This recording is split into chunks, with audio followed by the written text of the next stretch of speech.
Hey, hit that like button, subscribe to the channel. Good morning. It's the Conservative Cat Show. Thanks so much for joining me this morning, a Thursday morning. I like to call Thursdays Friday Eve. Friday Eve. Happy Friday Eve to you. We've got so much to get to. Erika Kirk shutting down the Candace Owens conspiracy theories.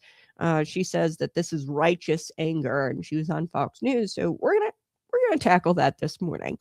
I don't like this whole like right infighting thing, but Candace Owens was never really on the right. If you guys are like me and have been following conservative politics for quite some time, I've never been really a fan of Candace Owens or people from the Daily Wire. They were very like milk toast in the beginning, like in COVID, like during COVID 2020. I will never forget Ben Shapiro talking about how we are morally obligated to wear masks for other people to feel good. And that's not something that we should, shy away from, wearing a mask in order to make somebody feel good. Yeah. And so after I heard Ben Shapiro say that back in like 2020, 21, I was listening to it on the radio, and I was like, yeah, I don't know about this whole Daily Wire crew. And I've never been a listener of Candace Owens. I just think that her views are very soft, and she really just got into it because of the BLM stuff. And like, you're kind of a centrist. Okay. Candace Owens is a centrist now. We're going to talk about the conspiracy theories, which she's claiming, and how Erika Kirk shut her down on Fox News on television. Then we're going to talk about Pritzker melting down over these Indiana maps. So he gets exposed here by a state representative for cheating in the first place. Okay. So for cheating first, Indiana, they're set to vote on their maps. Governor J.B. Pritzker has talked about adjusting our congressional maps, which we only have 3 Republicans. Out of the many congressional districts Illinois has, we lost a congressional seat due to loss of population. But he's talked about if Indiana does redraw their maps, makes more Republican districts, going to oust the Republican districts that we have. So Mary Miller, Mike Boss, Darren LaHood. That's all we've got representation-wise for Republicans on the congressional level here in Illinois. Even though Republicans make up like over 40% of the electorate, 45% of the electorate is what I would say is pretty accurate. So we're going to get to all of that. Again, I'm getting over a cold, so if I cough, if I wheeze, forgive me. I'm like, I can't shake this thing. It was like a sore throat. Then I just had like nasally congestion thing going on. And now I've got like this crazy cough. Throw it in the comment section if you get sick this time of year and what your home remedies are. I like Vicks Vapor Rub. That has like saved my life these last couple of weeks. You guys know I'm pregnant, 30 weeks, and we're going to be welcoming our little baby, Brian Michael Barker Jr., to the world in February. He's expected to arrive in February. And I'm really excited. I'm very excited, but I can't really take cough medicine or anything of being pregnant. So it's been a struggle. I've just been kind of like downing hot water, tea, things that I can have. Vicks Vapor Rub you can have. You can't put it under your nose. You got to put it on your chest when you're pregnant. So yeah, a bunch of things that you can't do when you're pregnant, obviously. But we're going to also get to Jasmine Crockett this morning. You guys are going to want to stick around for that because she announced her U.S. Senate bid, and she immediately started crying. And I don't know about you. We talked a lot about this yesterday. I do want to correct the record. I said that it came down to one vote, the Women's Suffrage Act, or like the Voting Rights Act for women, which is true. It did come down to one vote. Actually, they tied. I think it was like 48-48. I don't want to misspeak again, but I said it was his wife that had his cojones in her purse, and this guy who was the deciding vote. It was a tie, and then he changed his vote last minute, and it wasn't his wife. It was his mama. So a mama's boy had his cojones in his mama's purse. Okay. I thought it was his wife who wrote him the letter and urged him to vote yes to provide women the right to vote. This was not like a march to the ballot box, like women, like everywhere were really wanting to vote. There was a huge movement of women, and I would be one of those women back then, saying, hey, actually, our influence is in the home. Political influence, our unit is the family. You're dividing marriages by inserting politics into our marriage. We have more of a say at home with our children, raising up the next generation.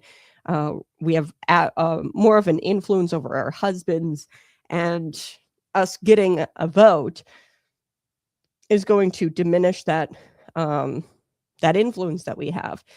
So I want to correct the record. I think I said that it was his wife that had his cojones in her purse. Actually, it was his mama, the guy who voted on it. It was a tie.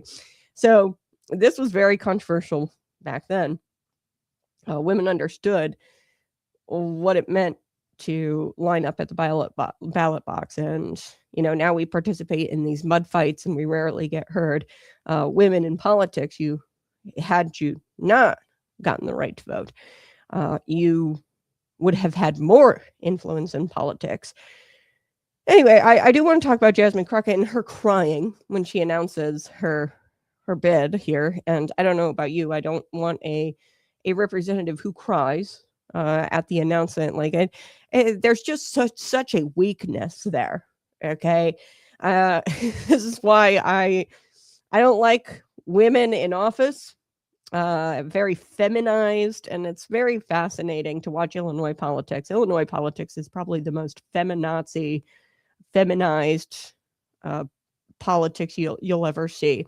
I actually just found out there's this medical omnibus bill in Illinois that they had passed. It's going to become law on January 1st. And I just found out that Illinois, and this wasn't huge headlines, like this didn't make headlines for some odd reason, but this is huge. They're going to cover via Medicaid doulas. Okay, so doulas are like midwives, women who typically women who assist other women in pregnancy and in birth. Okay, there's exercises, there's all kinds of things, and they usually are like an advocate in the hospital room with you when you're giving birth. Okay, this is kind of like fancy frills. Most people don't have a doula, can't afford one. Most insurances don't cover it. It's kind of like nice if you are of a wealthy or somewhat wealthy status. You could probably obtain a doula or two or a midwife. But now we're going to be covering it. The taxpayer is going to be covering it. But this is fascinating because it's almost like an oxymoron. You can get a doula for your abortion services. And that's expensive because there's a lot of women who have abortions. Maybe not so much the in-person abortions nowadays. Now they're having these chemical abortions where they take a pill, and you can get a doula to assist you in ending your pregnancy. A very oxymoron. I didn't even know this was an industry, the abortion doula. But fascinating. And it's very feminized Illinois politics. And like, that's just bizarre. It's just totally bizarre. And only a woman would think of something like that. So, yeah, women in politics, they cry like Jasmine Crockett, or they come up with bogus legislation like the abortion doula being covered by the taxpayer. So let's get to Erika Kirk, shall we? Smash that like button, subscribe to the channel, share this out with your friends. We have got to get to this morning. Erika Kirk appears to have possibly reached her breaking point. Okay, she addressed some of the insane conspiracies surrounding her husband's murder, Charlie Kirk, and she didn't hold back in a very serious statement she made on Fox News. Okay, so she made an appearance on Fox News, outnumbered. Erika Kirk was asked about the accusations and claims floated by podcasters like Candace Owens and others surrounding the assassination of late co-founder of TPUSA, Charlie Kirk, including where he was buried. Apparently, like this is coming from the Candace crowd. I didn't watch this episode. I periodically watch Candace Owens just since Charlie has died to keep up with the conspiracy, so I can tell you how they're bunk. She had said something about Egyptian planes, and she had gotten that from somebody online and the flight logs, but she totally messed up the time zones. So the Egyptian planes were not there when Charlie was shot. And I said, hey, if there's video footage of the Egyptian planes actually being there, then yes, because flight logs, they can be manipulated. And, I wanted to see if thousands of cameras were there. You mean to tell me that nobody, caught these Egyptian planes flying overhead? But she didn't even do her own homework. It was somebody online who obtained the flight logs, and the flight logs were in a different time zone. She didn't even get the right time zone. So there were several things. She actually said that the security team didn't assist Charlie Kirk when he was shot, medically, which is just stupid. Everybody saw them grab Charlie, who wasn't able to be medically assisted. I'm going to be honest with you. When I saw Charlie Kirk go down, the video, the shot in the neck, yes, they rushed to him and they got him into the car, but he was dead, right? Even his closest friends that were there that day said, oh, he was dead in the car. He wasn't with us, and I don't know if there's truth to him being revived in the hospital. There might be some truth to that. I don't know, but I mean, he was pretty much dead on site. So Candace Owens saying oh, his security team didn't even help him or assist him or try to get him the medical assistance he needed. Candace, he was dead, shot in the neck. He was pretty much dead as soon as that bullet hit his neck. Okay, so I don't know. I mean, what evidence do you have that they didn't medically assist him? And if they didn't, in some sort of weird way, you could say that, oh, they didn't help him. Well, maybe it was because he was already dead, and people know that, as a lot of his friends have talked about. When he was in the car, he was dead. He wasn't with us anymore. So anyway, there was speculation about where he was buried, that there was Catholic mass, and that Charlie had converted to Catholicism, which is just stupid, or that he was buried somewhere else. Take a listen to Erika Kirk on Outnumbered. She really, just in the strongest possible terms, said she's done with these conspiracy theories. Erika Kirk sharing her journey with America and the world. To have her here to shine a light on healing as we all miss and mourn the loss of her beloved Charlie Kirk. Not all of her journey has been without, hate, conspiracies, and oddly, speculation about where her husband is buried. Now, for the first time, Erika, who's with me now, addresses all of it from the perspective of a grieving widow, a mom, and a battle-tested American. Good to see you again today. Talk to me about this part of the conspiracies that are out there, this disturbing part that people are trying to guess where Charlie is. Can I have one thing? Can I have one thing? Can my children have one thing? Everything was public. We will be building the most beautiful memorial for my husband at Turning Point USA, and it will be for the world to see, and it will be spectacular, and it will have basically museum style for our Charlie, for my Charlie. But can I have one thing? Can my babies have one thing where we hold it sacred, where my husband is laid to rest, where I don't have to be worried about some secular revolutionary coming and destroying my husband's grave while my daughter is sitting there praying? One thing. This is my husband.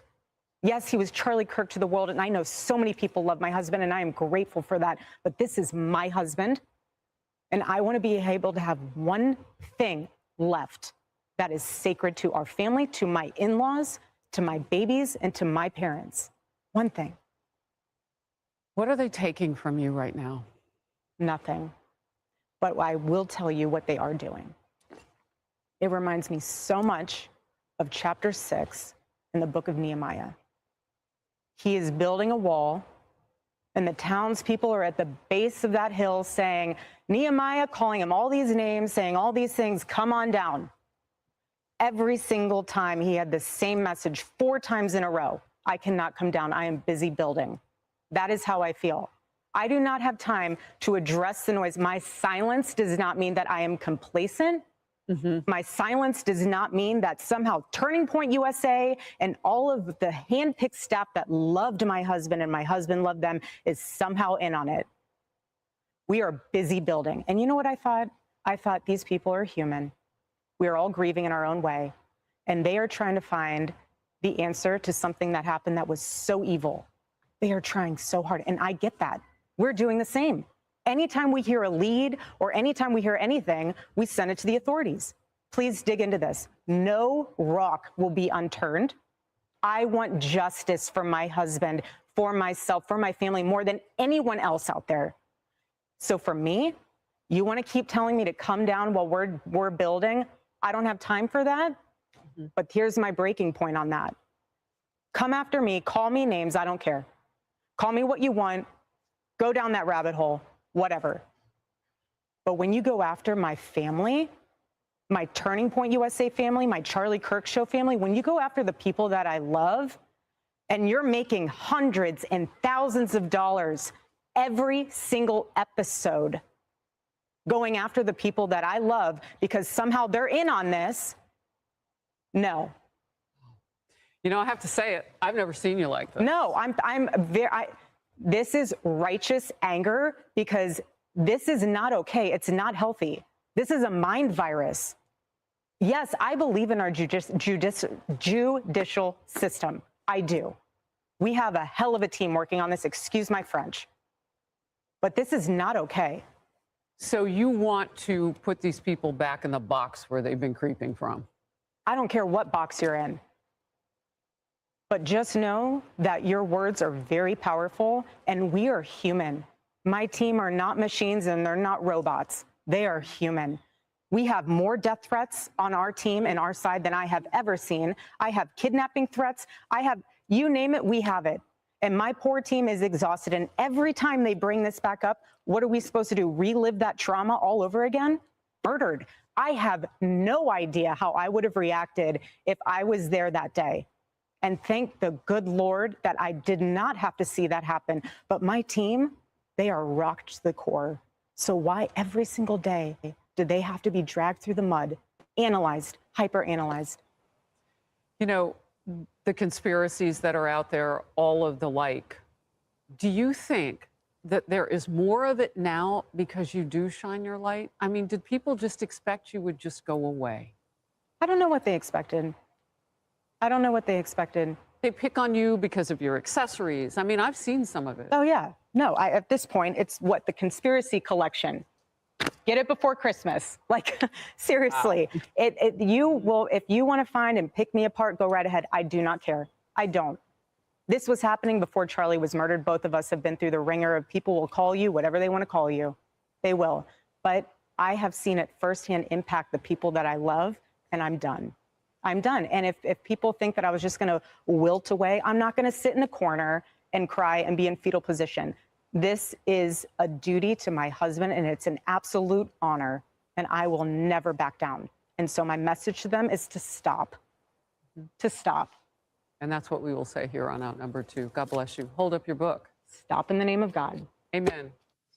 Wow. Okay. So I wanted to play that in its entirety. She just says, can I have one thing? Can I have the burial where we hold it sacred, where my husband has been laid to rest?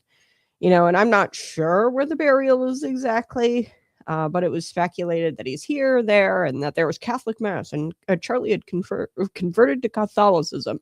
We're going to get to his theology here in just a second, and we're going to get to actually Erika Kirk on Fox News again, promoting that book. This was about the Sabbath. It was a book that Charlie Kirk had talked about for months prior to his death. It was, going to be released. I think he had finished the book in July. And Erika had mentioned that Charlie would come home, say Shabbat Shalom or Shalom, and we're going to talk about that. And there's people saying that, oh, Erika, in that interview and in the previous interview where she had talked about the book, she is going off of a script from a TPUSA donor who's Jewish. I don't know.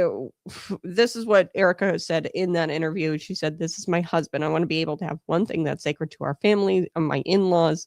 Not sure where he's buried, but quite frankly, none of my business, right? I mean, I got to meet Charlie Kirk.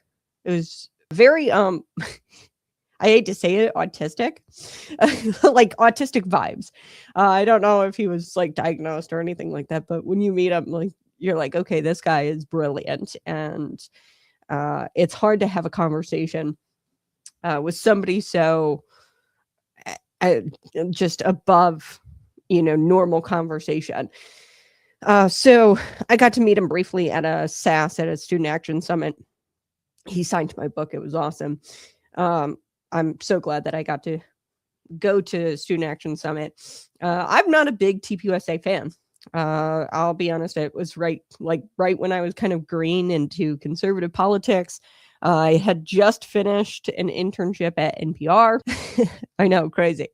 And my whole life turned around. I gave my life to Jesus partly because of that Student Action Summit. I would say there was a worship service, and Charlie said, never miss a Sunday. And that's what led me to go to the worship service. I had drank the night before. I was not in a good place, but he urged everybody to go to a Sunday service, and he said, don't miss a Sunday service. And I said, okay, fine. And I went. Everything started to come together. Not a big fan of TPUSA. At that same Student Action Summit, at a different TPUSA conference I was at, they were handing out pins that said protect your gay rights with the Second Amendment. They're too centrist for me. I'm a little further right than TPUSA, right? I'm not about the identity politics. Candace Owens was a big identity politics person, and I just don't like it. That is something that the left does. It's not my belief that's something the right should participate in.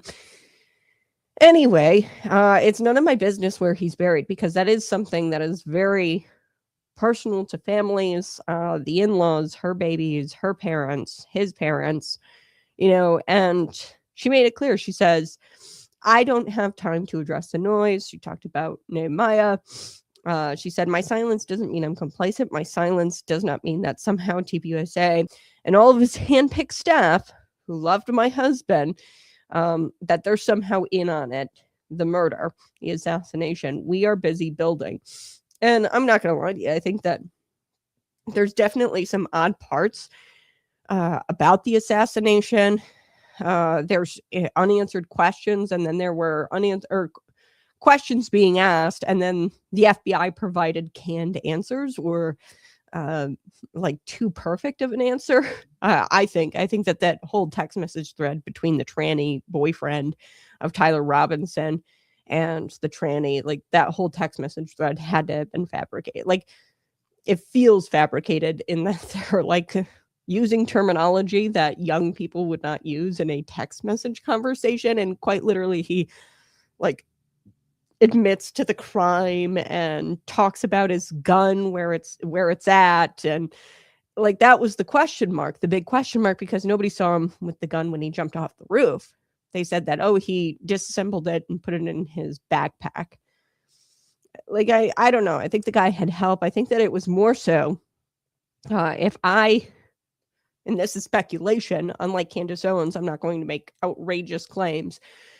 Speculation, and this has been talked about even by the FBI and investigated by the FBI. We'll have to see what comes out in the Tyler Robinson case in court, but Antifa, and if he had some sort of help, from the tranny boyfriend. boyfriend, girlfriend, whatever.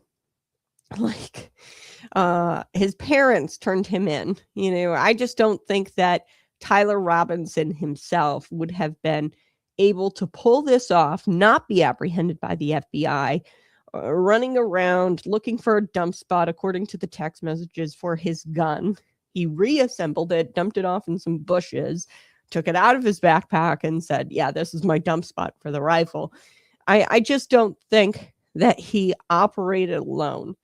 I think that it might be the Antifa apparatus, some sort of online community. And really the goal here was to take out TPUSA. Why? Because they are busy building. TPUSA, I would argue, is, well, and I'll just let Tim Pool say it. Tim Pool talked about this in Candace Owens. Tim is absolutely correct here. No fan of Tim Pool, really. I mean, he's kind of a fence sitter as well. In my opinion, I don't watch him regularly.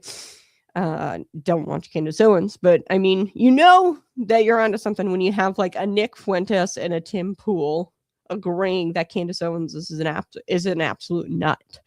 And these are clearly conspiracy theories, but TPUSA, I would argue, got Donald Trump elected. Charlie Kirk, the infamous clip of him and Erika consoling him when he's crying after Donald Trump was elected. That was his mission. He completed his mission and God called him home. Okay. There's probably a higher purpose. That's how I get through the grief of losing somebody like Charlie. There's a higher purpose that I don't see. And there's a plan that God's got.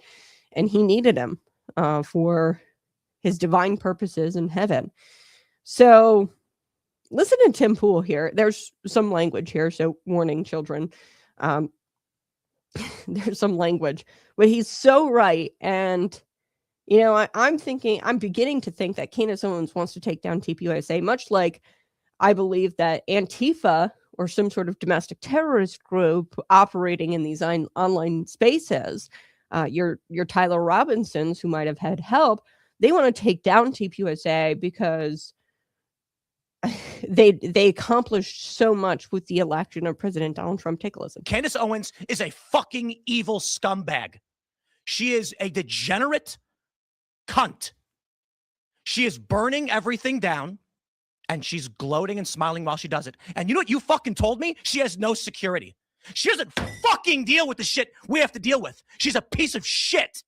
She's making everyone else, these fucking conservatives out there that send me these fucking messages, have no fucking balls to call her out. More and more people have started doing it. They send me these fucking messages. Good for you, Tim. Good for you, Tim. I wasn't the first person to do it. I'm not going to take credit for that. But don't fucking DM me like I did something for you as you fucking cower, scared that she'll put you on her thumbnail and claim you benefited from Charlie Kirk's assassination, which she's doing to me right fucking now. Yeah, I'm fucking done with these people. She has security, just not on the level of you. Oh, yeah, the one fat guy you mentioned with no wall and no barrier in a suburban neighborhood with neighbors. She doesn't give two fucking shits. No one's out for her. She's lying about all of this. You told me you went to her house and she's got a 4-foot wall and one fat guy, and she doesn't give a shit about her security. Meanwhile, I get bullets fired at my fucking property and I have to go live in the middle of nowhere. And I got fucking strangers coming up to my house in Maryland, breaking in. I got people showing up and beating up the residents who trying to live there. How the fuck am I even supposed to sell this property? And it's all lies. It's all hypocrisy. And it is for the purpose of making money. And she does not live the way other people live. And she claims she liked Charlie. She loved Charlie. And she is burning everything down that he built because she is evil. She is evil. And I'll say it again. This conservative movement is fractured. It's fried, whatever it is. Okay. Republicans are on track to lose the midterms. They were actually trending in the other direction until Charlie Kirk was murdered. Yeah. And this is the point, isn't it? The most effective political assassination in history. And thanks to the likes of the vile cunt Candace Owens, she has turned Turning Point into the perpetrators of the crime that was against them. I don't get paid by any of these people. I'm not on good terms necessarily with Turning Point USA. They didn't invite me to their stupid event. I don't want to go. I don't want to go. They invited me back after I started criticizing Candace. I'm not going to your event. I'm over all of this shit. The last thing that I need to deal with is a bunch of cowards in conservative media refusing to stand up to her, Megyn Kelly, come on. I appreciate the kind words, but come on. Such fucking pathetic bullshit. You know, and I get people saying, Tim, you know, thank you so much for talking about it. I don't care. I'm not doing a favor for anybody. I'm not doing this to benefit anybody. Nobody's paying me. There's no fucking Russia. There's no fucking Israel. There's just me sticking my neck out and then risking dying for what? A bunch of cowards that don't want to stand up to protect themselves? People like fucking Candace Owens? I couldn't believe that she put you in the thumbnail What a fucking cunt. of her piece today. I'm done. The idea that she'd I'm imply fucking that you had some benefit or that you benefit somehow. Like, Okay. So sorry about the language. I didn't bleep it all out. It was just too much to bleep. But Candace Owens, she responded to Tim Pool, Tim Pool's anger there, and I think it's justified anger. She called him a weak man, called him a coward. Something about the Candace Owens, this is what's so creepy about it. I did one episode. I don't like talking about this stuff because, quite frankly, I'm a news hound and I like the news and I like talking Illinois politics and bills and things like that. This is a little out of my wheelhouse because I don't really care. I'm going to be honest with you. When I see Candace Owens stuff, when I see, I want you to condemn, Nick Fuentes. I want you to condemn Candace Owens. I just scroll and I look for the news because, yeah, I'm a news hound. But I did one episode on Candace Owens, and the comment section blew up with people who said, "You're a coward," and blah, blah, blah, blah, blah, blah. And all I said was that Candace Owens isn't asking questions. She's making claims, and bold claims demand bold evidence, very strong evidence. Strong claims demand strong evidence. And she has not presented that strong evidence. That's all I said. I said that I have questions about the assassination as well. There's some things that don't quite add up for me. And I'm going to await the trial of Tyler Robinson, see if any answers come out of that. And maybe I'm wrong. Maybe there is this multi geopolitical plot to take out Charlie Kirk. I don't know. And if I'm wrong, then I will be the first to say I'm sorry to Candace Owens, right? But France is in on it, Egypt and Israel. Here's Candace Owens' response to Tim Pool. And what Tim Pool is saying here is that the Candace Owens fan base is rabid. And here's the interesting thing. Candace Owens has always been about identity politics. Said that's for people on the left. People who are drawn to, your Candace Owens type podcaster, somebody who's always been about identity politics. They are rabid, and if not, just outright leftist. So they really like Candace Owens. And when she talks about specifically the anti-Semitism, anti-Zionism, we're going to get to that. They're drawn to that. And who else? Who do we know is drawn to that? People on the very far right and people who are on the very far left. And these are the fringe type people of society who are also very dangerous. And it's very hard to even tell their politics because they're just so fringy. And Candace Owens doesn't have to deal with it because her fan base has an allegiance to her. She doesn't have to deal with the threats, what Tim Pool, what Erika Kirk, TPUSA are dealing with now as far as security goes. She doesn't have to deal with any of that because the fan base is loyal to her, and her fan base is violent. Why? Because they're fringy and they're weird. Take a listen. He is a fundamentally weak man for what he did there. He should apologize. He won't. I don't care what happens to his platform. He's now essentially trying out because he's under financial pressure. He's trying out for a Zionist to pay him, and they will. Okay, they will cut him a check. And I hope that happens for you, Tim. I hope it makes you happy. But to do that to someone who has never done anything to you other than disagree with you about the Charlie Kirk narrative, I have not focused my content on you, and anytime your name has come up, it has been because you have explicitly been attacking me. You are a coward. You are less than a man. Okay, you are behaving. Your type right there is like a person who's having financial issues and yet decides to go out and put 100K on a poker game. And when he loses and is a further 100K in the hole, comes back home and beats his wife and kids and thinks he's a tough guy. That's how you're acting right now. I'm not your wife. I'm not your kids. Get your affairs in order and stop blaming me, because I'm actually traversing down the path that hasn't been traveled by standing up and saying that something corrupt happened and Charlie Kirk was assassinated. And I don't care about your midterms. Okay. I don't care about your next year midterms and whether or not the Republican Party is united. Okay. Because I don't want to stand next to people that would cover up Charlie Kirk's assassination. I hope that I have made my point perfectly clear. See, right there, you can tell she goes right to the identity politics. She says, she compares Tim Pool to a wife beater because he, says some colorful language. I'll give her that about her, and, says that she's evil and F this, F that. But he compares Tim Pool. She compares Tim Pool to a wife beater. And she pulls the woman card. Like, what a leftist move. Okay. Like, how dare you talk to me like that? Like, because I'm a woman. I hate it. It's so cringy, and it's so clear that she is a leftist. And yeah, I abandoned the Daily Wire because of Ben Shapiro largely, and his beliefs surrounding masking during COVID-19. And I turned it off, and consequently turned off Candace Owens and other people at the Daily Wire. I just was like, they're too milquetoast for me. But Erika said that she understands a lot of the noise is people trying to find out answers about this horrific killing of her husband. And she said no rock is going to be unturned, and she wants justice for her husband, for herself, for her family, more than anybody else out there. Kirk said that she is at a breaking point, though, and she's going after influencers with the TPUSA team. I mean, she's gone as far as to say some members, I think, of the Charlie Kirk show family, the TPUSA family, are diddling little boys.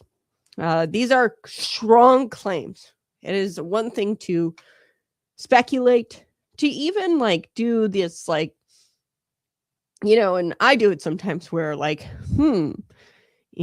where you're implying, she goes beyond that. She actually makes a claim. I'm surprised she has not gotten sued. It's one thing to speculate, to kind of do an eyebrow raise, but what she's doing is a claim, and as somebody who, strong claims require strong evidence. Okay, if you're gonna come out and say it with your chest, you gotta bring the receipts. She brought receipts over the Egyptian plane thing. She made mention of the SD card swap, which could have been anything. They swapped the SD card on a camera that was there. There was footage of that. But the Egyptian plane thing, she brought flight logs that were in a totally different time zone than what she had thought. And it wasn't even her gathering that evidence. It was some sort of woman that sounded like a part of her fan base. And up to this point, all I've seen on the Candace Owens show is personal text messages that are ambiguous and can be interpreted, and she's interpreting them in such a way that makes it look like Charlie Kirk didn't trust anybody in his inner circle. So this is what Erika says: when you go after the people I love, and you're making hundreds of thousands of dollars every single episode going after the people I love, because they're somehow in on this. No, this is what she told Harris Faulkner on Outnumbered on Fox News. And Harris had made the comment, I haven't seen you like this, Erika. No, she's pissed. This is righteous anger. And what she's doing, Candace Owens here, is not healthy. She said, we're human beings, and you accuse people of the TPUSA operation of diddling young boys. They're humans. Okay, they're human beings.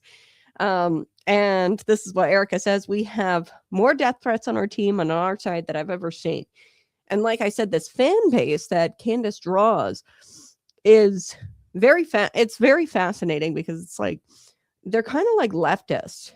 People on the right don't act that way. They don't accuse you of being a Zionist and you're paid by the Jews because you're talking badly about Candace, or you're disagreeing with Candace Owens, so you must be paid by the Jews.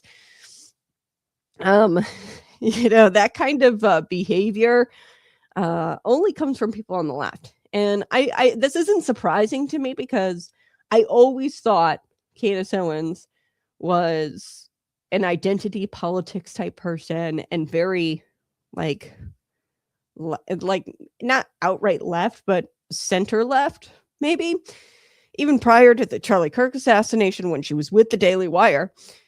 And anybody who brings up identity politics, I dismiss you as a leftist, because I don't play those games. Everybody's equal, under God. Everybody's created in the image of God. I don't care what your skin color is. I care about the culture. I've said multiple times, in your religion and your moral beliefs. I care about that. This is a Christian nation. And if you don't hold those values, I don't really want you here. That has nothing to do with race and everything to do with religion and culture. So Erika Kirk sent a message to all the haters, and she said, I'm not going away, and I'm going to continue my husband's mission. Really, I think that this is trying to take down, much like the assassins who took out Charlie Kirk, they're trying to take down TPUSA prior to the midterms. Okay, so she says, I have a duty to my husband, and that's an absolute honor. I will never back down. So my message is stop, just stop. So Candace Owens, she actually made some accusations here that Kirk's friends and Erika, they kind of were all knew of his murder and approved even of his murder, and that foreign governments are involved. And perhaps that is true, foreign governments, because they don't want to see President Donald Trump. China are adversaries. Why in the world would Israel want Donald Trump not to get, or Republicans not to do well in the midterms? Okay, it doesn't make any sense. A lot of these Republicans do take money from AIPAC. They are interested in Israel's interest, or interested in providing money to Israel. A lot of these Republicans. So why in the world would Israel, a foreign government, be involved in this assassination of Charlie Kirk? Charlie Kirk was a Zionist. TPUSA does have Jewish donors. They have Jewish donors, much like the Daily Wire, and a lot of these claims have been shut down by the FBI. Not that I trust by the FBI. Maybe the foreign government was involved in it, but you're going beyond just accusing foreign governments, and it's not even the right foreign government. If anybody wants to see Republicans not do well in the midterms, I would imagine it'd be China and China's allies.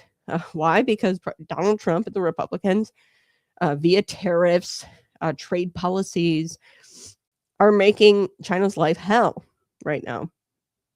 So our adversaries maybe would want to see Charlie Kirk dead, but ally like Israel, Charlie Kirk was an ally of Israel as well.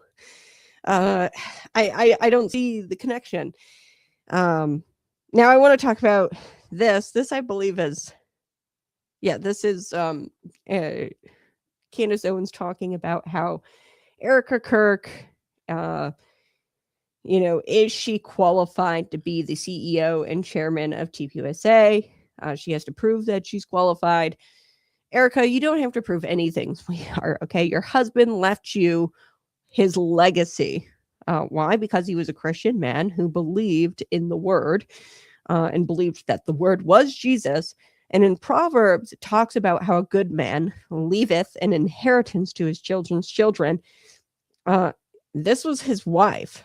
Okay? He probably didn't trust many people at all, Charlie Kirk. And, some of these text messages he was sharing with his friend, whom he thought, I guess, it was his friend. Candace, they're alive today. Charlie would say, she is not my friend. But he was exchanging personal text messages about, how he didn't trust people. And she brings these up on her show and, claims that these are, this is the evidence. Okay, maybe Charlie didn't trust a ton of people. Makes the case as to why Erika was selected, chosen. They had to have had a conversation that, hey, you're taking over, I'm leaving this to you and the kids. This is his empire. This was his legacy. Take a listen to Candace Owens saying that Erika has to prove that she's qualified to be the CEO. Well, now you're going to have to prove that you have the ability to be a CEO and a chairman and not just a wife who we expect emotion from. And you have custody. You are rightful to have emotion. You are rightful to be the aggrieved widow, but you don't get to just be widowed into the position of chairman and CEO. You don't get to respond to, well, in this case, investors, donors who have given money and are asking meaningful questions with, no, you don't get replies right now because this is the Charlie Kirk show, fam. Doesn't work this way. Okay. Well, now you're going to have to prove that. She doesn't have to prove a damn thing. Why? Because the word says that Charlie had the inheritance to his children, and his children are, 2 and like toddlers, right? He can't leave them to his children right now. He leaves the inheritance to his wife, and ultimately the children will inherit it. I'd imagine that's how that's going to go. But what do you expect? Candace Owens is not a Bible reading Christian. I've never heard her cite scripture really. Right there, Erika, she talks about Nehemiah. She talks about building something, and she's not going to come down just because Candace Owens is, shouting all of these things from the bottom. She's not going to come down and stop her work with TPUSA. They attempted to stop the work of TPUSA through the assassination, and by they, I'm thinking it's a domestic terrorist group like Antifa, maybe working with foreign governments. That's something that the FBI is going to have to investigate, and we're just going to have to maybe never know. Okay, because let's be frank, it's a 3-letter agency that I don't trust. And I'm not dogging on Candace because she's asking questions. I'm dogging on Candace because she's not asking questions. She's making outrageous claims, and she's making us all look bad. Okay. And our questions will never get answered when you're out there saying things like this. Okay. She's talking about, shortly after Charlie died, a private text message exchange between her and Charlie, him changing his shirt for a date with a woman who he was in love with at the time. Okay. And this woman was not Erika. And this is just deranged behavior to get out there, talk about your friend and his personal text messages with you. Like, put yourself in Charlie Kirk's shoes right now. Imagine you're gone. You're dead. Your best friend gets out there, starts sharing personal text messages between you and your friend, between you and your best friend. And some of these text messages include old text messages that include, because Charlie had been married to this woman, I think since 2023, 2022, maybe. Erika has had children with this woman. These are old text messages of him going on a date with an ex. Like, this is deranged behavior. It's sad. If my best friend had ever done that to me, I've got exes, right? Married, baby on the way. If something were to ever happen to me and my best friend goes out there and starts talking about my exes and sharing personal text messages, that's so messed up. I'm going to miss Charlie going on dates and the girls they liked and me always being the wing woman and him asking. This text message is one of my favorite text messages between me and Charlie when he was getting ready to go on a date, and he didn't date many people, and my favorite text messages, and he was just kind of in love with this girl, and he was asking me, should I wear this? And this is the text message. It's so sweet. He said, do I have to change this shirt? And I wrote back, yes, and throw it away if you can. Charlie, and he writes, okay. So I'm going to miss Charlie going. Okay. Yeah. I mean, even that text message doesn't really show that they had like a super close relationship. I don't know. And maybe they, and really, I think the simplest answer is that Candace, I think that she had a thing for Charlie. I really do. And I'm speculating completely, or like maybe she liked him at one point. You watch some of the videos of them when they were younger. And, you know, I look at it and there was like this undeniable type chemistry between the two of them. Or at least, you know, maybe Candace had thought, I don't know. And as what, you know, there's like this female male relationship there and it's platonic. They never like dated publicly or anything like that. But female male relationships that are platonic or start out as platonic, and they always end. And here's why. Eventually you get married, right? Or eventually you find your person and you get married, have children in these kind of platonic relationships with the opposite sex. And why? Because you don't need them anymore. Why? And I always say this, why would a man want to hang out with a woman who's not his wife? You know, or why would a woman want to hang out with a man who's not her husband? You get your feminine fix. You get your masculine fix when you're hanging out with your husband or your wife. And there's no need for platonic opposite sex relationships. You know, and that's human nature. That's the way it goes. And perhaps once he got married, he had his feminine fix. He was content with Erika. And, you know, platonic friendships like that of the opposite sex fade away after you get married. That's just the way it goes. There's no reason for it. There's really none. And it's absolutely reprehensible that she, like this alone, like she could show me millions of text messages where Charlie Kirk said, you know, I just don't trust this person. I don't trust this person. You could show me the fact that you are willing to make this all about you and expose this private text message thread between you and Charlie tells me all I really need to know about you as a human. So please keep the Kirk family in your prayers. Now I want to talk about this conspiracy theory circulating about Charlie saying Shabbat Shalom. I say that sometimes even when I open up the show. I've told you guys before that I am a Christian Zionist. Okay. The belief that Israel, the land, is promised to the Jewish people and that the old covenant still is. And this was kind of said by Erika, and conspiracy theorists are out there saying that she went on Fox News and it was all scripted by the Jewish donors of TPUSA, Robert Shillman. You know, that TPUSA donor is apparently teaching her how to cry and use Jewish words. If you are a Christian Zionist, Charlie Kirk was, I'd imagine Charlie Kirk being the head of his household, everything's downstream of Charlie Kirk. The family they also were Christian, not Catholic. Okay. And if you just look up the main differences between Catholics and Protestants, Catholics have this belief that the Bible doesn't take precedence over like Jesus Christ, the man, and that the new covenant replaces the old covenant. At least that's my understanding of the theology there, and I'm just kind of being simplistic with that right now.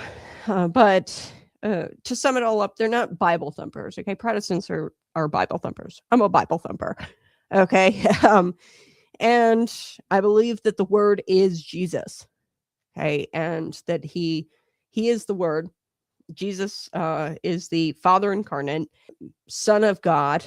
Okay. The Son of man, human form of God. Okay. The Trinity, the Holy Spirit came down after the death of Jesus Christ. The Holy Spirit is our I believe in the Trinity and all of that. But he is our guidance, our counselor, somebody who is in the earth and in us today to lead us to even Jesus. I truly believe that. And Erika and Charlie, I believe, are Protestant Christian. Okay, Erika grew up Catholic. I don't think she was Catholic anymore, being that her husband was Protestant. Typically in traditional marriages, which I would imagine Charlie and Erika did, you adopt the faith and go to the church that your husband goes to. Okay. And I don't know the Kirk family personally, okay? But Shabbat Shalom is not an odd thing for a Protestant Christian to say. Hebrew words are very much used when interpreting the Bible. And I want to play this. This is the clip that I'm referencing. This is where people think that Erika is, citing Jewish references at the behest of Jewish donors to TPUSA. And there's like this grand conspiracy that she's like being paid by the Jews, and that the Jews took out Charlie because he all of a sudden started to question the Jewish government. And I'll address Charlie's concerns with the Israeli government and the corruption there, because I'm not going to say that the Israeli government isn't corrupt. It is. And I'm actually going to play what Charlie had said, shortly before he died. But that didn't mean he wasn't pro-Israel and pro the land set aside for the Jewish people, as was dictated by the old covenant. God said that, hey, this land is the Jewish land. Anyway, here's the clip. Here we go. He would walk through the door, drop his bags, Daddy's home, take his phone, Friday night, Shabbat Shalom, throw it in the junk drawer, and it was just all us. And that's what I always wanted to make so special for him, was coming home. I'd always say, baby, I don't care what time you get home. Home is here for you. Your food will never be cold. It might sit out for a little bit, but I'll reheat it. It's fine. And I just want to encourage spouses, don't get mad. It's so easy. Don't do it. He would walk through the door, drop his bags, Daddy's home. Shabbat Shalom. So she's referencing his book on the Sabbath, one of his last book. I think he finished it up in sometime in July. Okay, I want to settle something right now, once and for all, because the church has muddied this for centuries. God does not break his promises.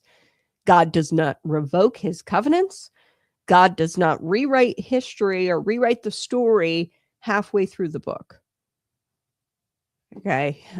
And if you were to read the Bible, which I believe Erika Kirk does, time and time, and she can cite scripture, and I'm envious almost anybody who can cite scripture like that when she's in interviews. I know that she reads the word. If God revoked his covenants, if God broke his promises, would he actually be God? He wouldn't be God. Okay, if he was a promise breaker. And from Genesis to Revelation, the Bible tells us a continuous story that God stands on his word, that God's covenants remain, and that God's people endure, and Christ the King fulfills, not replaces. Okay, so let's start with God. Let's start where God starts. So God told Abraham in Genesis 17 that the covenant with his descendants, and the covenant with his descendants and the land of Israel was everlasting. Okay, go check this out, Genesis 17. This is an everlasting covenant. And who said that? God. And we've already established that God wouldn't be God if he was a promise breaker, or that he is true to what he says. Okay. This is not symbolic. This is not temporary. This is not until Rome shows up or until the UN has an opinion. This is everlasting. Okay. And people say, oh, well, the new covenant replaces the old covenant. No, it didn't. The Bible never says that the new covenant replaces the old. It fulfills the old. So Jesus himself says, I did not come to abolish the law or the prophets, but fulfill them. He says that in Matthew 17. Fulfilled means complete, confirmed, brought to its intended purpose. So the new covenant in Jeremiah 31 is explicitly made with the house of Israel and the house of Judah. It's not a cancellation. It's an upgrade written on the heart, not stone, bringing the law inward rather than outright erasing it outward. Okay, so the fact that the old covenant, in fact, if the old covenant were abolished, then the promises tied to it, including the land, would be abolished. Okay, but God, and if God voided his ancient, why would anybody trust him and trust his promises of salvation in Christ? Okay, that's where all of this starts to really make no sense. The Candace Owens, the Tucker Carlsons, even the Nick Fuentes, this Catholic sort of theology, and I don't want to, point a finger at Catholics, but this theology that the new covenant replaces the old covenant is just bogus. Okay, he didn't, he hasn't, he never will. He doesn't break his promises or void his ancient promises to Israel, because nobody would trust him when he makes the promises in the New Testament where you are saved through Christ. Okay, because Christ is king, the king who keeps the covenant, and the king who is the word, the logos, eternal and unchanging. And that's where, this theology, they want to dismiss the Old Testament or not look at the Bible as a whole, because they say, oh, Christ is king, the man, so you don't have to worry about the word. No, Christ is the word, the logos, the eternal and unchanging. John 1:1 says, it doesn't say that Jesus came to replace God's word. It says that Jesus is God's word. Okay.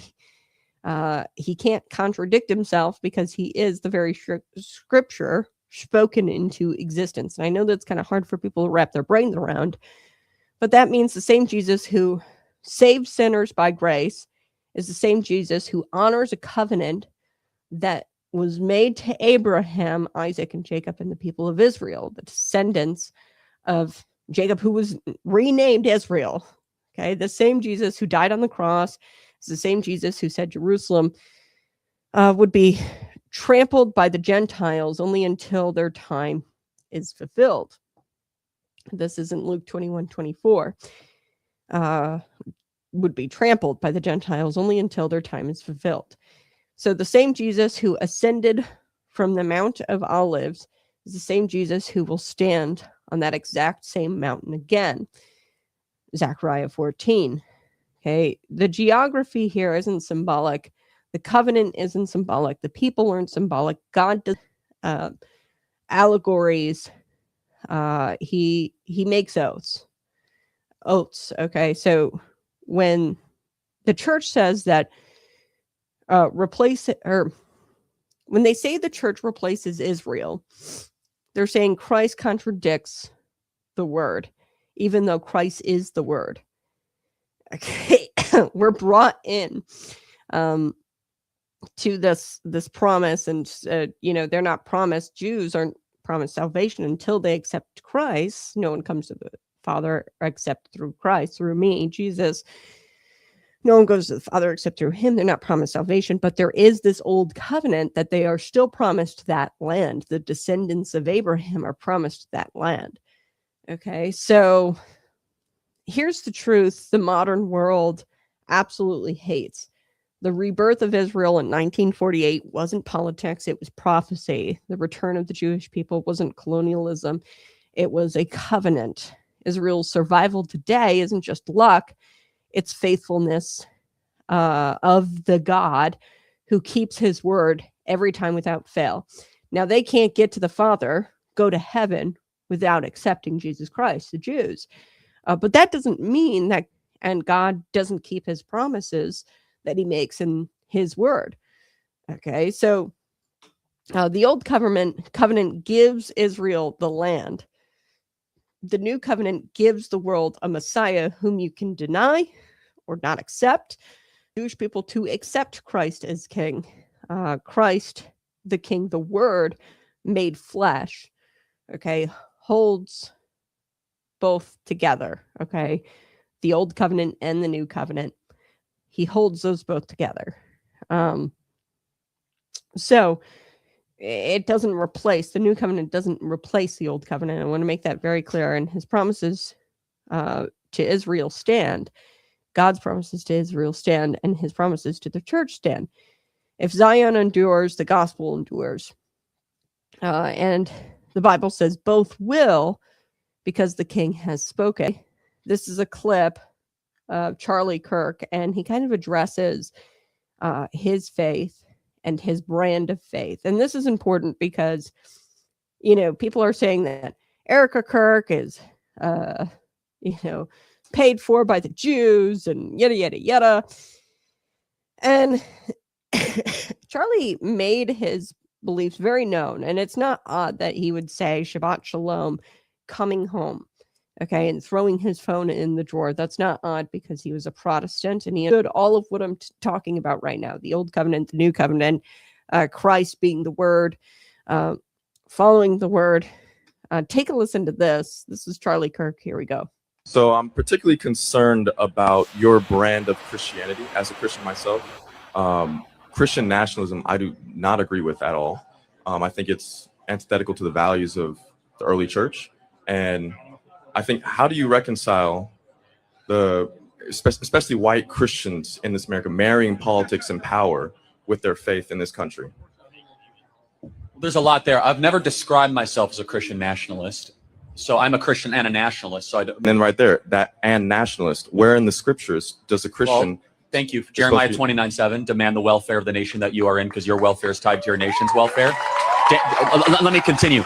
Daniel fasted and prayed for his nation. Esther and Mordecai cared for their nation. They were counsel of the king. Right. Nehemiah, Jeremiah, Joseph, Jacob. I could keep on going. Moses, Aaron. In fact, Moses was so political that he wrote an entire book of the Torah all about how to set up a government. It's the book of Deuteronomy. So, in fact, the Bible is an explicitly political text amongst many other things. Now, can we interpret those texts in the light of the revelation of Christ? Because you just cited all Old Testament texts. We have not once cited St. Paul. Okay, yeah. If you want me to also, by the way, just so we are St. Paul about the kingdom of heaven and the governance. Just so we're clear, do you think that the New Testament is greater than the Old Testament? It is. It is greater because the revelation of Christ dictates how we. So you think that all of a sudden, like Genesis 1 is not as great just because New Testament? The Old Testament was a type and shadow of the things to come, and now we live in the full revelation of Christ. Again, That is such a dangerous theological. That's not true. That's Christological theology. Hold on. Of course, I believe in the resurrection, but to all of a sudden say that, like, in the beginning God created the heavens and the earth is like somehow in like lesser because of the revelation of the New Testament. Christ even said, "I did not come to abolish the law of the prophets. I came to fulfill the law." In fact, he said all the laws of the prophet hang on the two teachings, Leviticus 19 and Deuteronomy 3-5. However, to use a New Testament example, as you asked, says in 1 Timothy, pray for your leaders and authority by name that they might make righteous great decisions. I'm going to continue. Christ our Lord said, on this rock build my what? Church. Wrong. Ecclesia. It's not the word church. Oh, the word English church, translations of Common Bible say church. So my bad. Well, actually, it shouldn't, because the original Greek term says, on this rock build my government structure. Ecclesia was a secular word used in that time, which was all about the advancement of freedom and liberty, which are the two words in Greek, eleutheria and isonomia, which are the two words there. So the point being, Christ called us to be salt and light. We as Christians should change the environment that we come in contact with. That's what salt and light do. So why should we then not care about changing government to be more Christ-like? Okay, so I want to share that with you. Modern day Israel, like every nation in this world, is fallen. Okay, it wrestles with its own brand of political, that even a God-ordained homeland isn't guaranteed godly leadership. Okay, we deal with it here in the United States. We chose God. Our founders chose God. They left the Church of England because they were Bible thumpers. Okay, the Pilgrims, they left.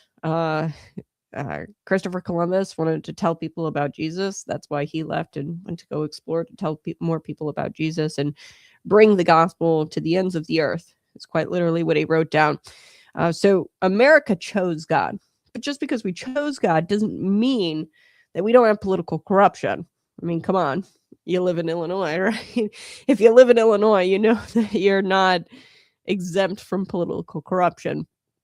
Israel was chosen by and the descendants of Abraham are supposed to live there. That is the old covenant. Okay, from deep-rooted scandals involving bribery, misuse of public funds. We're seeing that in Minnesota right now. Cozy deals between politicians and elites. A judiciary often accused of overreach. We're seeing that judiciary branch, the judicial branches, like literally the Trump administration can't even take a pee in the toilet at the White House because the judges say no. Okay, so the judiciary is often accused of overreach, and a political class here in America we have is in this endless power struggle with the rest of us.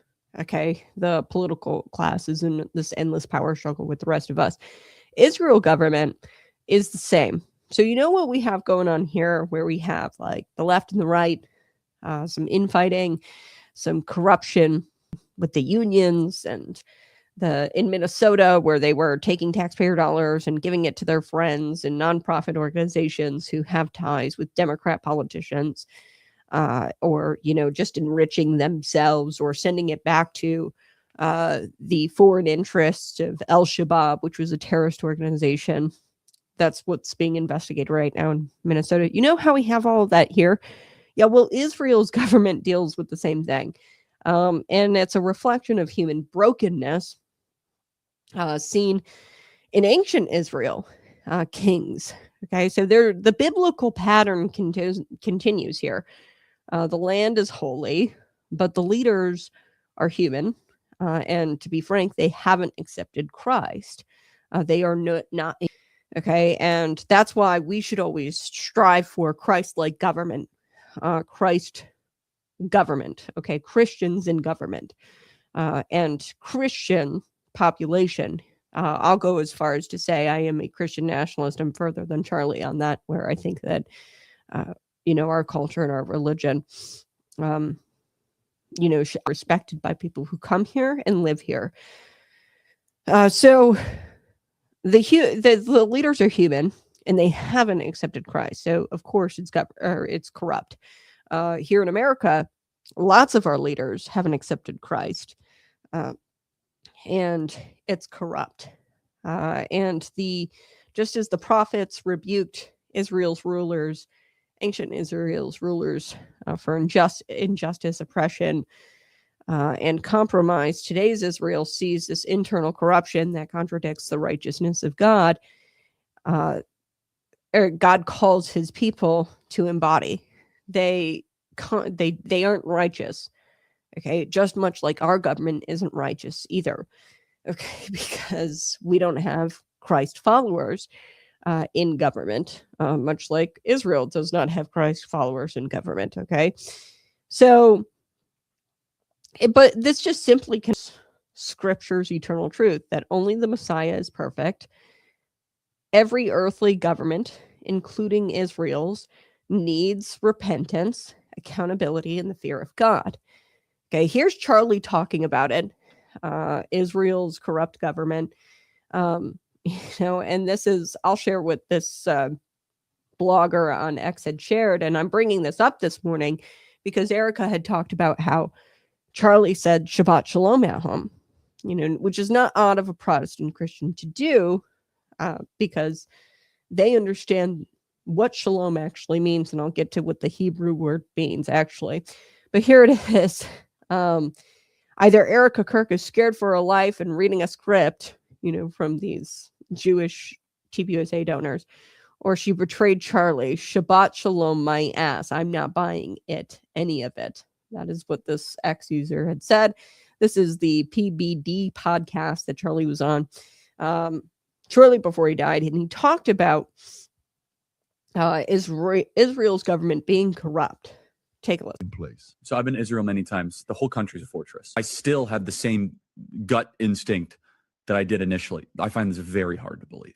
I've been to that Gaza border. You cannot go 10 feet without running into a 19-year-old with an AR-15 or an automatic machine gun that is an IDF soldier. right? The whole country is surveilled. And so let me just kind of go through this. We don't talk about Israeli politics very often, and most Americans don't know this. The last 9 months, Israel was on the brink of civil war.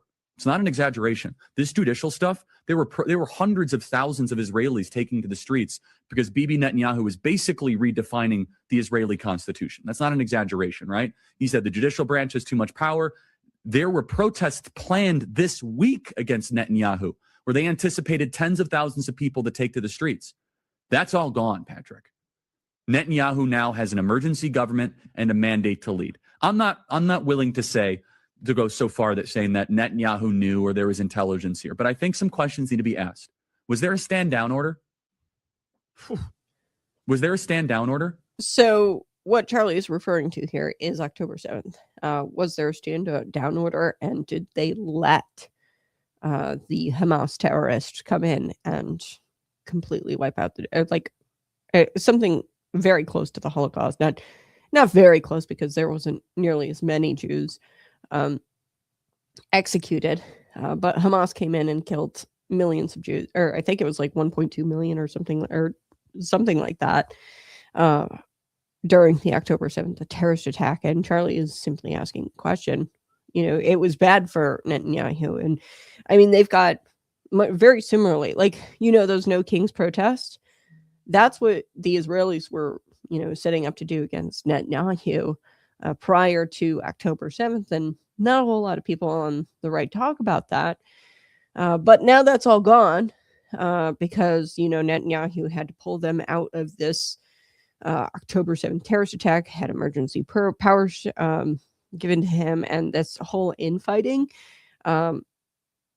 stopped because he was going to overhaul. And, arguably, what I see here in America, Netanyahu had, a justification almost. I mean, I can see how bad our judicial branch has gotten. I mean, you can't even, they want due process for illegal immigrants, and Donald Trump can't wipe his butt in the Oval bathroom without the approval of a judge, and I can see where, you might have a branch of power that it gets too much power or is emboldened, and Netanyahu wanted to kind of, stop the judicial branch.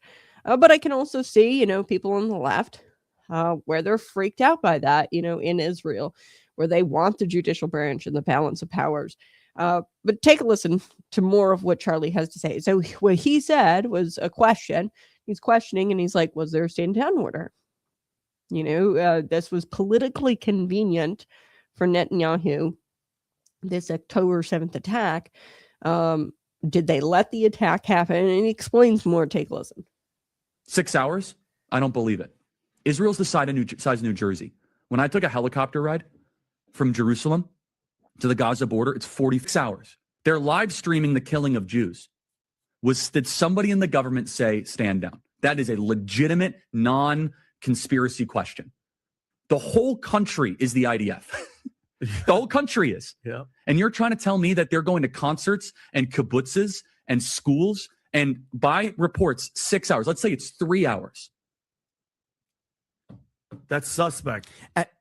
Go ahead, Rob. It's also not like a right-wing reporting. This is from the New York Times. The long wait for help as massacre unfolds in Israel. 9 I can't think of a hours. more liberal news outlet than the New York Times. And by the way, I'm actually very pro-Israel. So let me be very, so I'm not exactly. Well, I think we all are. No, I just want to make sure my position is clear here. But so Patrick, there are other explanations. It's possible that the Netanyahu government was double-crossed by bad agents. Okay? That's dark, but it's not as dark as what we're talking about. Okay? Another aspect is that Netanyahu might have traitors in his government, like legitimate traitors that have infiltrated. I was texting with some senior people in the IDF, and they said, Charlie, I can't say too much, but let's just say the same problem you have with the left in America, we have here in Israel. So there's something to think about. Just something to think about, right? Is that maybe there's some people within those intel agencies that aren't as sympathetic. Or maybe, Patrick, maybe they might have gotten a tip. They might have gotten whispers, but no one thought it would be 1,200 Jews dead. That's a potential, right? Because here's the essence of it. Sorry, I said 1.2 million, 1,200 Jews. 1,200 Jews. Now, I don't know as far as, the war after the effect. This was the terrorist attack. Correcting the record here, not 1.2 mil. That would be huge. But, millions of Jewish people affected by the Hamas, Palestine versus Israel war that broke out. Maybe it's 1.2 million overall Gazans and Israelis. Sides. There was a number out there and I messed it up. It's 1,200 on that day, October 7th. You see what Charlie's saying here, that they deal with corruption. Maybe Netanyahu had people in his government that double-crossed him and didn't inform him that there was this attack planned. He says, I'm not buying it, that they didn't know. It is a fortress, okay? It is very small. How did they not know that this attack was planned? The intelligence in Israel, how did they not know? And did they look the other way? Did you have intelligence agencies not informing Netanyahu? Take a listen. The essence is this. This is the closest thing to the Holocaust that any of us have lived through. But the fact is now Bibi and the Israeli hard right government has a mandate. I got to be careful the way I say this. They're going to try to ethnically cleanse Gaza. Yep. I mean, I don't use that term lightly. Okay. They're talking about basically removing 2.5 million people from there. Okay. And honestly, they have a mandate to go seek justice and revenge. They do. This idea that they need to have a truce or a peace treaty, that's morally crap after you see women and children be burned alive and dragged to the streets. But there are some serious questions here, Patrick. And let me tell you, my pattern recognition over the last 5 years has become pretty sharp. COVID, Maui fires, Epstein. When I see a story and it doesn't click. Yeah. So this is Charlie Kirk, PBD podcast. And look, this is why I'm bringing this up, because everybody's saying that she's paid for by the Israelis, Erika Kirk, and she said Shabbat Shalom. She's scripted by the Jewish donors of TPUSA. No. Charlie understood what shalom actually means. So the Middle East has been torn by war, grievance, tribe, and territory for thousands of years, and every human attempt to force peace has failed. Okay, for some reason. There's not peace there. Okay, the heart of man is the true battlefield. Okay, and Charlie understood this. Politicians can draw borders. You can have these corrupt governments, and these diplomats can agreements, and world powers can posture, which is what the United States does. We can send them money to fight these wars. But none of that changes hatred, fear, and spiritual blindness. And that's why the Bible points to one answer, Christ, and him fulfilling that old covenant with the new covenant. Once you accept Christ as your Lord and Savior into your heart, you are a new creation. And the Jewish people haven't done that. It doesn't mean that the old covenant's replaced and that they're not entitled to that land. Okay. They are entitled to it because God said so.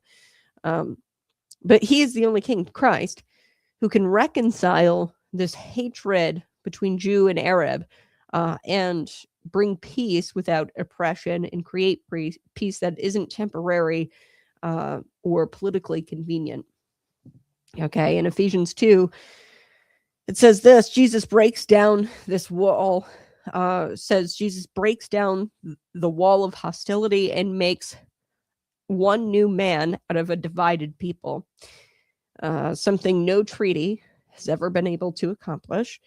Real peace in the Middle East will not come from the UN, the United States backing Israel or backing both sides. It is going to come when these nations recognize the Prince of Peace and accept him as Lord and Savior, Arab and Jew. And the region has to bow down to the one who can heal these ancient wounds.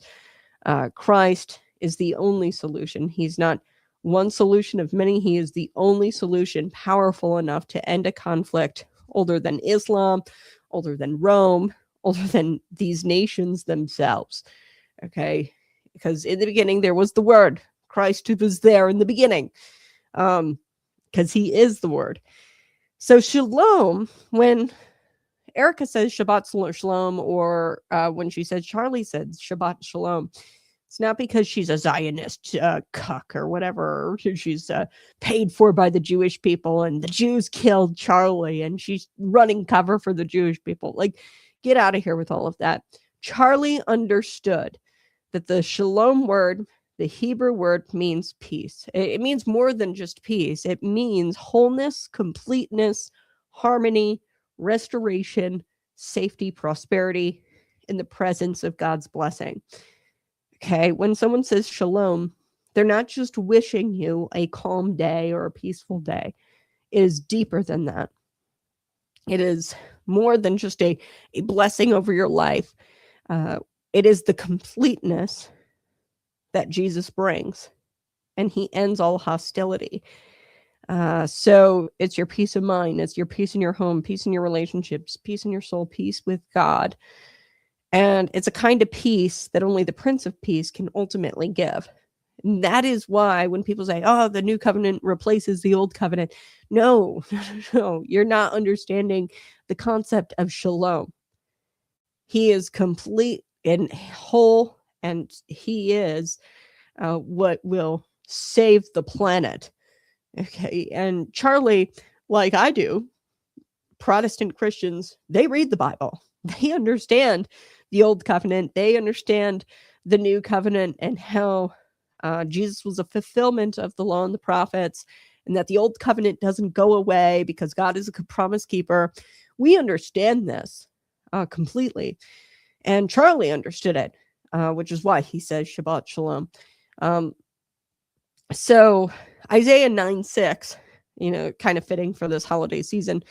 For unto us a child is born, unto us a son is given, and the government shall be on his shoulder, and his name shall be Wonderful, and he shall be called Wonderful Counselor, the Mighty God, the Everlasting Father, and the Prince of Peace. So this is, of course, an Old Testament declaration that the Messiah would be divine, eternal, and ruling, and he would be the one to provide a lasting peace, Jesus Christ. He is the one, the Messiah. And the Jews don't get that. The Arabs don't get that. We as Christ followers get that. And we understand what the Hebrew word shalom means. It is a fulfillment of that old covenant that, yes, this is your land, but you are going to have all of this infighting, the political corruption that's over there in Israel, where you've got the judicial branch overusing their powers, Netanyahu having to deal with that, trying to, buy off American politicians to get them to send money over there, fight these wars. You're going to have all of that still, unless every knee bows and professes Jesus Christ. And once you do that, you're going to have peace. None of these deals, nothing Trump can do is going to work. Okay, quite frankly. And, when you know this stuff, you're not surprised when you hear Erika say shalom, or that Charlie said Shabbat Shalom, when he threw his phone in the drawer. It's incredible. This infighting in the right, on the right, with Candace Owens, and the Israelis are buying off everybody, and and maybe that corruption, definitely that corruption is happening, where they're all chasing this man-made solution. If we get more funding to Israel, and I'm America first. I don't like funding going to Ukraine or Israel. I hate our funding taxpayer dollars going to Israel. Why? Because it's a lost cause. Because Charlie knew that the only way for there to be peace would be for Jewish people, Arab people, to bend the knee and profess Christ as Lord. And this was a way to bring those hostilities together, the Messiah, or to stop the hostilities. So smash that like button, share this out with your friends. be sure to subscribe if you're new here. I'm going to take a quick break and we're going to come back and I'm going to talk about some crime. Red State actually had a really cool piece that I was reading about the crime in Charlotte. And I want to bring that up this morning. And then I might be able to get to Illinois, Governor J.B. Pritzker, who signed arguably the most aggressively gerrymandered maps in America, is now, wait for it, accusing Indiana of cheating if they redraw their congressional maps. So we're going to get to all of it. Smash that like button, share this out with your friends.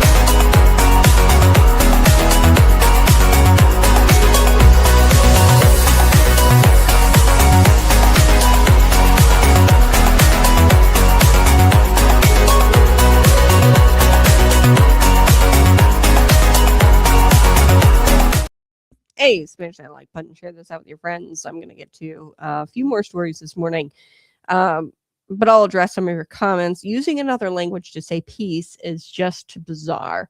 I don't really get it either, Evelyn. Appreciate you being in the comment section. Always support the show. Go to patriotpumpenergy.com. Get your bottle of premium pre-workout today using promo code ConservativeCat. Subscribe to the channel. We're almost there, folks. 7 more subscribers. And we get to 1,000, which was my goal, to get to that by Christmas. I think we're going to make it to get to that goal by Christmas. And, you know, you guys are just so lovely. I absolutely love you. I end the show because I mean that. You're my brothers and sisters in Christ. And I love you guys. I love doing what Jesus called me to do, or God has called me to do, fulfilling my plans and purposes that he's got for my life. So we're going to get to Pritzker melting down over Indiana maps. He's been exposed, of course, for cheating in the first place, gerrymandering his maps so aggressively, the most aggressively gerrymandered maps in America, I would argue. We're going to get to that. But let me address these comments. So shalom is more than just peace, as I said. That's why, and, you know, speaking in Hebrew, this was, you know, something that was done by the Jewish people, Old Testament, New Testament, Jesus, okay, himself spoke Hebrew, and, you know, a different language to say peace. It's not just to say peace. So there's nothing really in the English language to say what shalom really means. Shalom is like a completeness and a wholeness that you have in Christ. And there's nothing really in the modern English language that we can point to as Christians to say, okay, shalom is a very Prince of Shalom. Now, there's translations of the Bible. It's all translated in English. But the true word there in the Bible, Prince of Shalom, that's what it would be translated to. And it's a completeness and a wholeness. And all of this infighting that we're seeing on the right, it's simply because you've got a theology out there that says that, you know, Jesus the man is more important than the word. And they're not getting and grasping that Jesus is the word. Okay. And it's kind of like, you know, the Trinity. It's hard for people to grasp that God is Jesus. You know, if you're a baby Christian or new to Christianity, that's one of the hardest things to try to get people to wrap their brains around. There's a theology out there where they dismiss the Bible, and they're not what you would call Bible thumpers, people who read the Bible and see the Bible as Jesus. The word is Jesus. And this shalom word, there's nothing really out there in another language other than the language that the Hebrew or that the Jewish people spoke, Hebrew, to really describe what we're talking about here. And it's not just, it doesn't directly translate to peace. We say Prince of Peace and we translate it like that in the English word. But what shalom really means is the completeness or in the wholeness of this old covenant and new covenant coming together, and Jesus being the guy to do that. In Isaiah 9:6, it explains this and it prophesizes it, that he's going to be the Prince of Shalom, where there's not going to be hostility if people just bow the knee and profess him as Lord. The Arabs, the Jews, people here in America, if we were to just have a Christian government, people who profess Jesus Christ as Lord and Savior, you're a new creation. There would be no corruption. If everybody professed Jesus Christ as Lord and Savior, Lord over their lives also, which is important. So yeah, it's so important that we have this word, shalom. And Protestants use it all the time. That's not weird. And they tried to come up with some sort of conspiracy that because Erika said that Charlie said it at home, that she's being paid for by the Jewish people or whatever. No, Charlie understood it.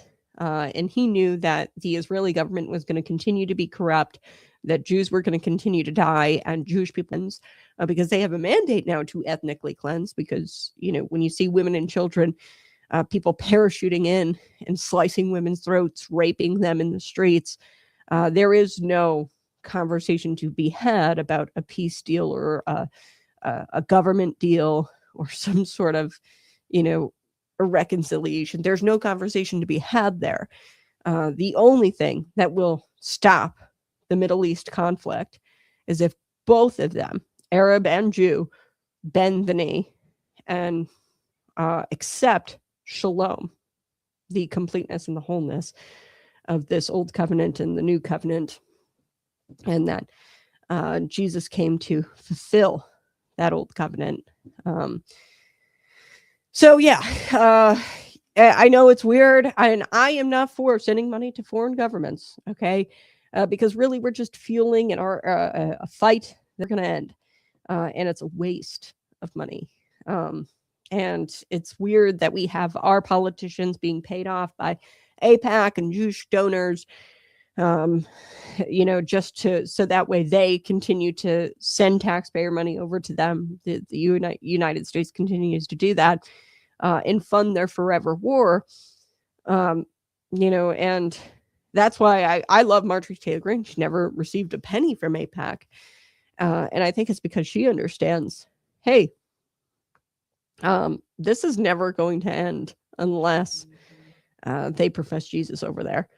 Okay, it's out of our control. So no matter how much money we send and how many peace treaties we come to, no matter who's brokering what deal over there, those are man-made fixes for a spiritual problem. There's this theology out there, Christians who want to dismiss all of that, and they want to put their head in the sand and say that, oh, to hell with all of them, screw them, and that's this anti-Semitism. It's this anti-Arab sentiment you hear out there, to hell with all of them, or to hell with this group of people or this group of people. I find it really quite sad that they're fighting like this, because I know the solution and they don't. Well, they choose not to use, or they choose to deny Jesus. And, you get these Christians out there who say to hell with that group of people or that group of people. And that's just not going to fix it. And it's not biblical. To hell with the old covenant, No, the Jewish people are supposed to be on that land. Okay. And that's just the truth. All right, let's shift gears. I did want to talk about this was in Red State. Really cool article about a woman named Linda, and apparently it's a true story. So here's the story. Many years ago, Linda worked in Uptown Charlotte. I don't know who Linda is. This was a blog post from Red State, and I thought that this was fascinating. And maybe this was you. There have been several times where I have almost become a victim of a crime. When I was living in Illinois and when I was working in Joliet, which is a 30 minutes from Chicago. So here's the story. Instead of taking public transportation, she didn't feel safe on public transportation. She drove to and from work every day during the time she worked for the Uptown business, making sure to park in such a way that would allow her to walk with groups of other people to her destination. She would design the way she would park so she wouldn't have to walk alone. Okay, Linda. One day, some of her friends, some friends of Linda, who also worked in Uptown, but for a different company several blocks away from her company, invited her to a lunch, to meet them for lunch. Though Linda didn't mind walking, it would have taken a lot of time to get to point A to point B, the lunch. So her friend suggested that she take the trolley. And it was, a rail system rising to prominence in Charlotte public transit. And it had a short-lived run before the light transit systems rise to prominence in Charlotte transportation. So the trolley, not a whole lot of people take it because of the crime nowadays, okay, in Charlotte. It rose to prominence. People used it, but shortly after it rising to prominence, crime started to happen on public transit, which is why I say, much like public libraries, public transit should just go away. We should just utilize things like Uber, rideshare. They do it better, safer. So Linda, to get back to our story, she grabbed her bag, her keys, wallet, and phone, and she hopped onto the trolley for the first time ever. Okay, and she was looking forward to a piece of cake at lunch. Okay, and she boarded the trolley, and there was a group of 4 guys who hopped on, and they made a beeline for Linda. And Linda, one of them sat right next to Linda, eyeing up her bag, and he bumped into her, and several times he was talking to the other group of guys, the 3 other guys, who was saying, "Oh, she must be rich. She's got a nice bag and she's got nice clothes on," and this went on for several minutes, and she was terrified. She looked around to see if anybody else was paying attention to her on this trolley and these guys that were surrounding her. And they were all, of course, not paying attention. They were buried in their cell phones, books, magazines, whatever. And she was scared that the guy next to her was carrying a weapon, a knife. And because of that, she didn't speak up. She didn't ask for help. She didn't scream. She was scared that she would provoke the man into stabbing her and using a weapon that she feared that he might have had. So the trolley made it to Linda's stop, and she got out, and she was clutching her bag very close to her. The guys followed her. Okay. Thank God, fortunately, there were some policemen standing over there right when she stepped off the trolley. And Linda immediately walked up to one of them and told the police officers that she was not safe. The officer asked her who made her feel unsafe, and she told them that it was the guys on the trolley who had walked away the closer she got to the officer. So they had already walked away because they saw that she was approaching the officer. And she wanted the incident behind her. So she didn't want to have to see them again. She wanted to leave this incident behind her, and she didn't want them to come and make her a victim. And I told you, when I was working in Joliet, there was a time that something like this kind of happened to me, and it was kind of freaky. It was a couple of guys. I was waitressing. It was dark. And it was like a bar type place that I was working at. It was getting off at midnight or 1 a.m., something like that. So I was walking out, and there's like hotels around there.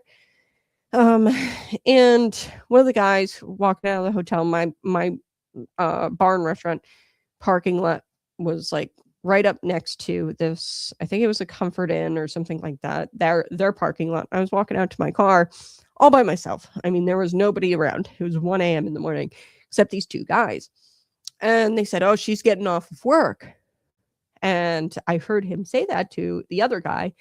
And man, I'm like reliving this in my head, and it's like even hard to talk about, which is crazy because I wasn't a victim, really. I was just one of these almost victims, like Linda here in Charlotte.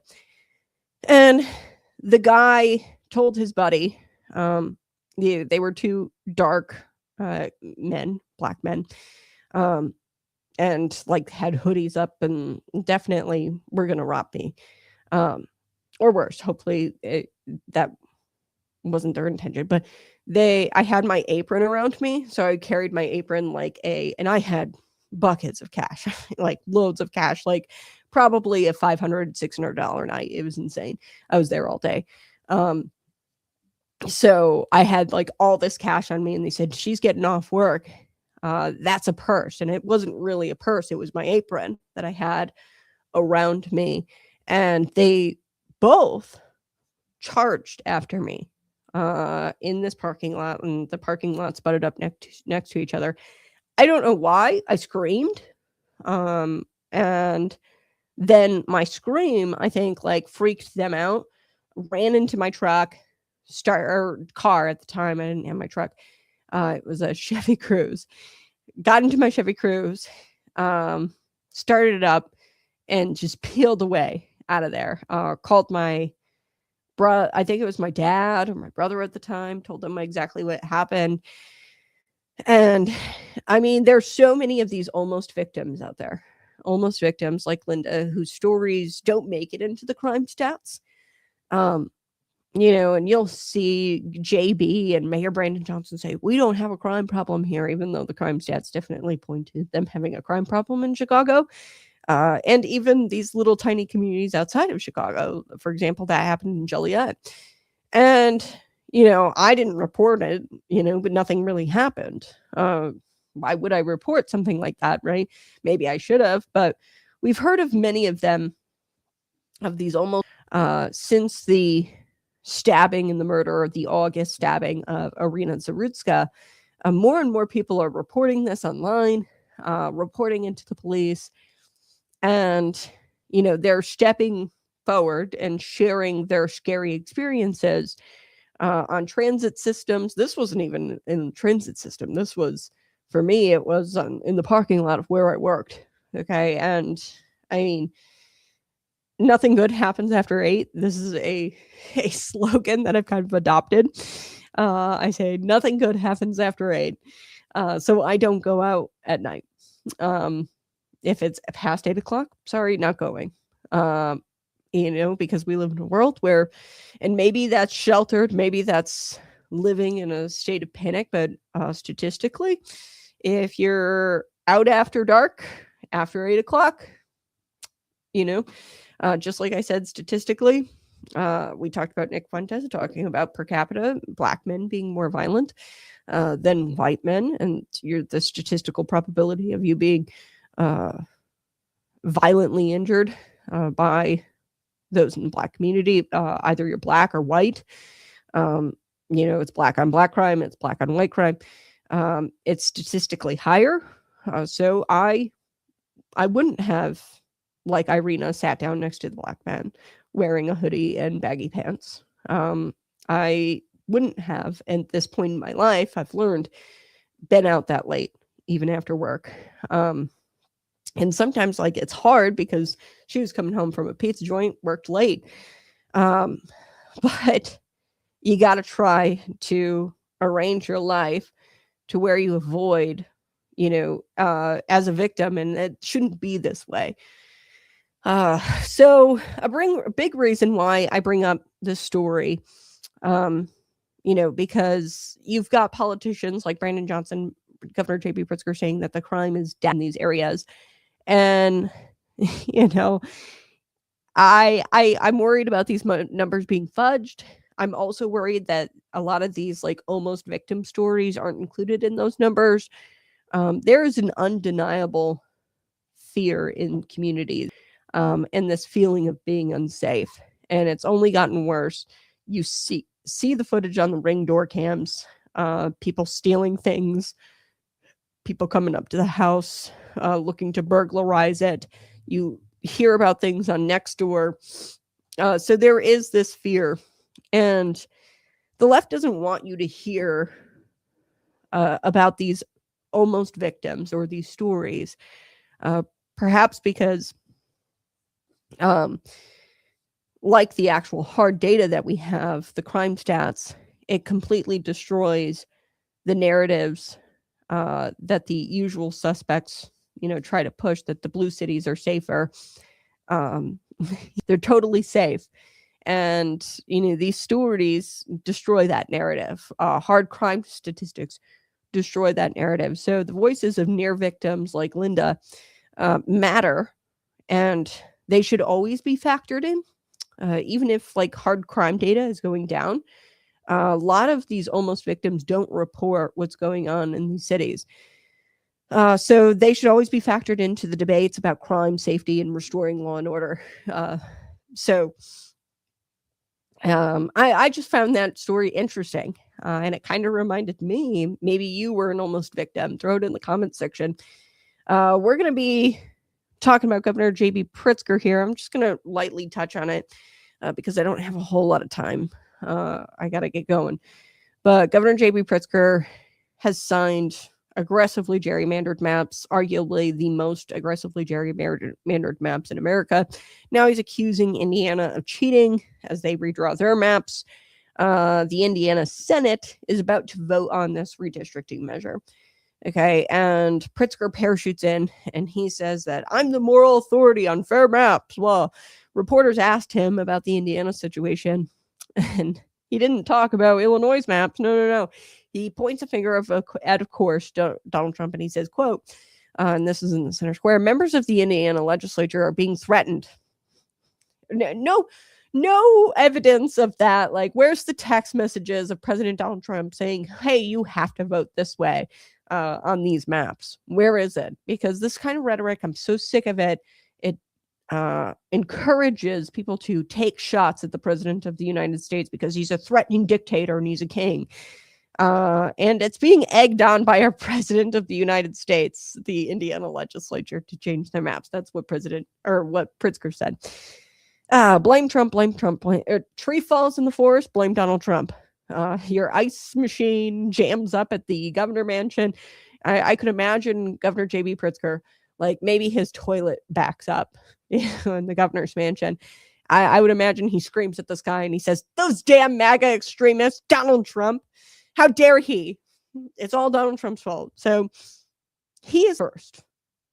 Okay. And inevitably, and then he says, does this tough guy thing. And he says, we won't stand idly by, which means that he might redraw the congressional maps in Illinois and destroy what little representation we have as Republicans at the congressional level. Dan Ugasti steps in and he tells the center square, quote, he's pointing fingers and claiming others are trying to game the system. He's already gamed as far as you can get. Okay, so translation, Governor, sit down. You are not the umpire. You are the guy who moved the foul line. Okay. Ugasti's not wrong. Let's talk about the one. Pritzker signed Illinois maps. And he promised to sign not a partisan map. Republicans sued. Pritzker said nothing, not a word, not a peep. The Illinois Supreme Court, led by Democrats, dominated by Democrats who get Pritzker donations, they sided with the Democrat-drawn maps in 2021. There was the Princeton Gerrymandering Project. It's a nationwide group that grades maps. We got an F, not a D-, an F for fail. So, if he wants to do the people a favor, he would redraw Illinois maps, to be fair. Okay, but that's not going to happen. Pritzker probably would run a marathon before redrawing the maps to be fair here in Illinois. And biblically, you know, I want to pull this in. Isaiah warns us against leaders who call evil good and good evil. Jesus himself in Matthew 7 said, "For I," you know, he's judging Indiana right now, Pritzker, and he's not removing the beam from his own eye. Okay, if there were ever a beam in Illinois politics, it is the congressional map. So he's got to remove that from his eye in order to talk about Indiana gerrymandering. So, Indiana, don't take advice from a state that taxes grocery bags, taxes paint cans, and is losing population. Just keep doing what you're doing to even the scales, because, hey, Illinois Democrats, we have literally redistricted our map to look like somebody sneezed while holding a Sharpie and like holding it up to a map and like sneezed. It is time that conservatives gain ground, okay, and balance what has gone on here with the gerrymandering. All right, you guys have a blessed day. Bye-bye. I love you so much. Subscribe to the channel. We'll be back again tomorrow morning, bright and early, 6 a.m. to 8 a.m. Central Time. Bye-bye. See you tomorrow.